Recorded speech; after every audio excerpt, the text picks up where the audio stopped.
नमस्कार, नजर डालते हैं आज की खास खबरों पर। आज स्वाभिमान मंच की बैठक अयोध्या फैजाबाद में हुई। इस बैठक में राष्ट्रीय अध्यक्ष डॉक्टर गार्गी तिवारी ने 2022 में विधानसभा चुनाव लड़ने का निर्णय लिया। तिवारी जी ने बीजेपी सरकार के ऊपर निशाना साधते हुए कहा कि महंगाई, किसानों के ऊपर अत्याचार, बेरोजगारी और लखीमपुर खीरी में किसानों की हत्या व फेलियर प्रशासन का आरोप लगाते हुए कहा कि उन्होंने यह भी कहा कि जनता के बीच हम अपनी विचारधारा है और बीजेपी सरकार जिस तरह से गरीबों और किसानों का खून चूसने का काम कर रही है, 2022 के चुनाव में जनता इनको जड़ से खत्म कर देगी। तिवारी जी ने कहा कि अयोध्या हमारा घर है, हम अपने घर आते जाते रहते हैं। श्री राम का आशीर्वाद लेकर 2022 के विधानसभा चुनाव में लड़ने का निर्णय लिया है। इस कार्यक्रम में उपस्थित गण प्रदेश अध्यक्ष पारितोष शुक्ला, राष्ट्रीय कार्यकारिणी सदस्य अमित मिश्रा, प्रदेश प्रवक्ता अरुण मिश्रा, प्रदेश अध्यक्ष अजय मिश्रा और बड़ी उपस्थिति में पत्रकार भी मौजूद रहे।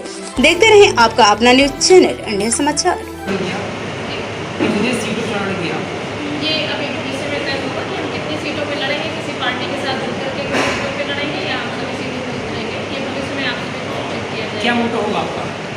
जो भी मुद्दे आप जनता के हैं वही हमारे मुद्दे हैं और उन्हीं मुद्दों को लेकर के हम आगे बढ़ रहे हैं। आप देख लीजिए, जनता परेशान है, बेरोजगारी के बड़े मुद्दे हैं। सरकार कह रही है कि हमने रोजगार दिए, हमने इतने लाख 14 लाख रोजगार दे दिए। किसको दे दिए आपने रोजगार दिए? हमारे पास डेटा नहीं है। आपको पता है क्या कि आपके परिवार में किसी को रोजगार मिला हो? पता है, कोई फैक्ट नहीं है। महिलाओं के मुद्दे हैं, महिला सशक्तिकरण के लिए आपने योजनाएं चलाई हैं, महिलाएं परेशान हैं, आपने कोई कार्रवाई नहीं की है, पुलिस द्वारा कोई कार्रवाई नहीं की जाती। पुलिस तो निरंकुश हो चुकी है।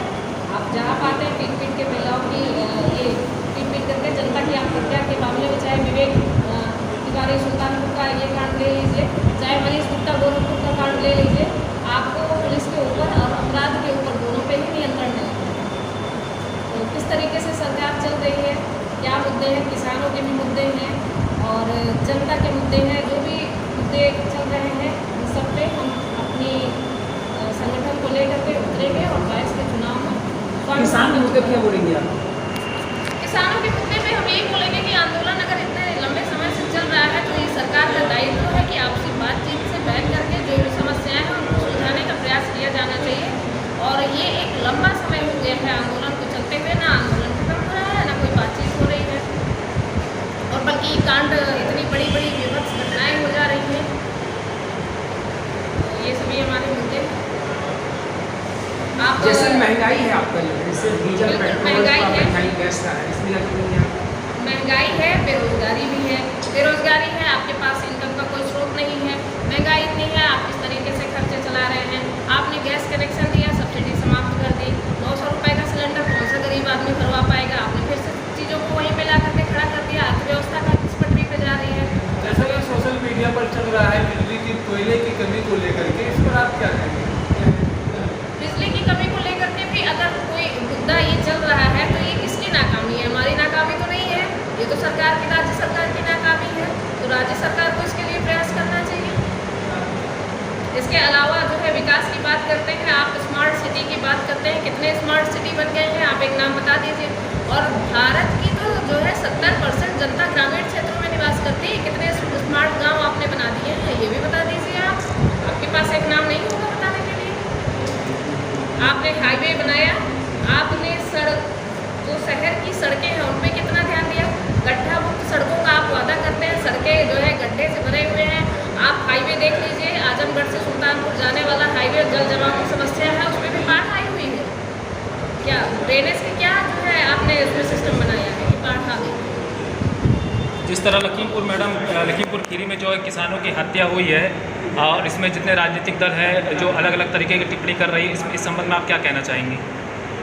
ये राजनीति का विषय नहीं है, ये अपने आप में एक बहुत संवेदनात्मक विषय है। किसानों की हत्या हुई है, गाड़ी से कुचल कर हत्या हुई है, जो वीडियो में आपने देखा होगा। आप कहते हैं कि आतंकवादी है, कि खालिस्तानी है। तो खालिस्तानी है, आतंकवादी है, तो आपके प्रदेश में किस तरीके से आया? आपने क्यों नहीं रोका? आपकी सुरक्षा एजेंसियाँ कहाँ थी? आपकी सुरक्षा एजेंसियों का फेलियर है क्या? आप ये कहना चाह रहे हैं? इसका मतलब हम थोड़ी कह रहे हैं, तो आप ही कह रहे हैं कि आपका फेलियर है। आपके राज्य में अगर आतंकवादी घुस आए हैं और आप कुछ नहीं कर पा रहे हैं तो फेलियर है आपका। क्यों नहीं आप उस पर कदम उठा रहे हैं? और जो भी घटना की अगर आप बात करेंगे तो घटना बहुत ही संवेदनशील विषय है और इसको एक भावनात्मक रूप से भी देखिए। हमने जो वीडियोस देखे हैं रोते बिलखते परिवार, वो राजनीति का विषय है। ये सरकार द्वारा न्याय की उम्मीद की जाती है। जैसा कि आपकी जो मंच आपने बनाया है राष्ट्रीय विचार मंच, स्वाभिमान राष्ट्रीय विचार मंच आपका, तो भविष्य में किस पार्टी को आप चुनेंगे, जिसमें विलय करेंगे आप? जिस पार्टी के साथ हमारे विचारधारा का मेल होगा, हमारे जो मुद्दे हैं जिस पार्टी के साथ वो सुलझ पाएंगे, जिस पार्टी के साथ हम जनता को बेहतर राहत पहुंचा पाएंगे, बेहतर काम कर पाएंगे, जिनसे हमारी विचारधारा मेल खाएगी, उसी पार्टी के साथ हम यदि फ्यूचर में अयोध्या से योगी लड़ते हैं तो क्या आपका पार्टी क्या लड़ेगी चुनाव? इस विषय में कुछ नहीं, यदि योगी अभी कुछ नहीं तो क्या हम माने कि आप बीजेपी की समर्थक हैं? आप नहीं, आप बिल्कुल नहीं मान सकते हैं। हम कह ही नहीं रहे कि हम बीजेपी की जैसे समर्थक आपने हैं। गंभीर आरोप लगाए कि विकास फेल है, महंगाई है, मैंने कहा आरोप किसानों को लगाया, नहीं, किसानों भी आपने जब कहा, मैंने तो क्या हम जब माने कि मैंने जो है हम माने कि आप जो है योगी के उसमें पक्ष में है? आप बताइए। जैसे आप हमको जब हम आरोप लगा रहे हैं, हम कह रहे हैं कि विकास नहीं हुआ है, ठीक है, आप कह रहे हैं कि आप उनके पक्षधर हैं, तो आपने कैसे मान नहीं, लिया? जैसे अगर भविष्य में हमने ये एक सवाल किया आपसे कि अगर योगी जी चुनाव लड़ते हैं अयोध्या से, राम की नगरी से, तो क्या आपका मंच आपकी पार्टी के खिलाफ लड़ेगा, नहीं लड़ेगा? ये नहीं, क्यों नहीं लड़ेंगे? हम तो जो है आगे किस सीटों पे गठबंधन करेंगे या हम जो है इंडिपेंडेंटली सभी सीटों पे चुनाव लड़ेंगे, ये तो अभी भविष्य के गठ में है ना, इसकी घोषणा तो हमने की ही नहीं है। तो आगे क्या होगा ये हम आपको अभी बता भी नहीं पाएंगे। क्या परिचय है आपका?